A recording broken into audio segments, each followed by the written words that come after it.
Supreme court आईनी bench में ज़ेर समाअत मखसूस नशिस्तों से मुतालिक फैसले पर नजरसानी दरख्वास्तों की समाअत हुई। सुन्नी इत्तेहाद काउंसिल के वकील फैसल सिद्दीकी ने नजरसानी दरख्वास्तों को नाकाबिल समाअत करार दे दिया। जस्टिस जमाल खान मंदुखेल ने रिमार्क्स दिए कि रूल्स के मुताबिक जो शख्स समझता है कि वो फैसले से मुतासरा है, नजरसानी दरख्वास्त दायर कर सकता है।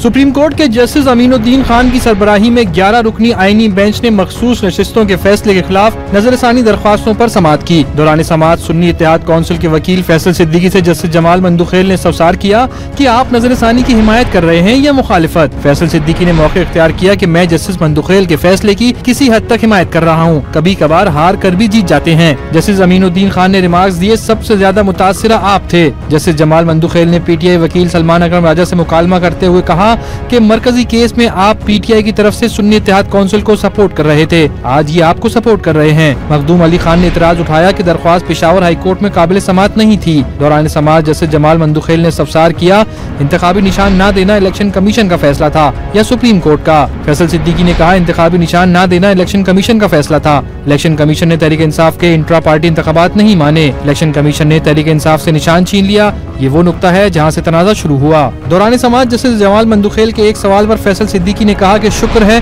मैं पीटीआई का वकील नहीं हूँ, जिस पर जस्टिस मुसरत हिलाली ने रिमार्क्स दिए, आप हैं पीटीआई के वकील, छुपते भी नहीं, सामने आते भी नहीं। बाद अदालत ने मखसूस नशिस्तों से मुतालिक नजरसानी केस की समाअत 29 मई तक मुलतवी कर दी। सुन्नी इत्तेहाद काउंसिल के वकील फैसल सिद्दीकी आइंदा समाअत पर भी दलाइल जारी रखेंगे।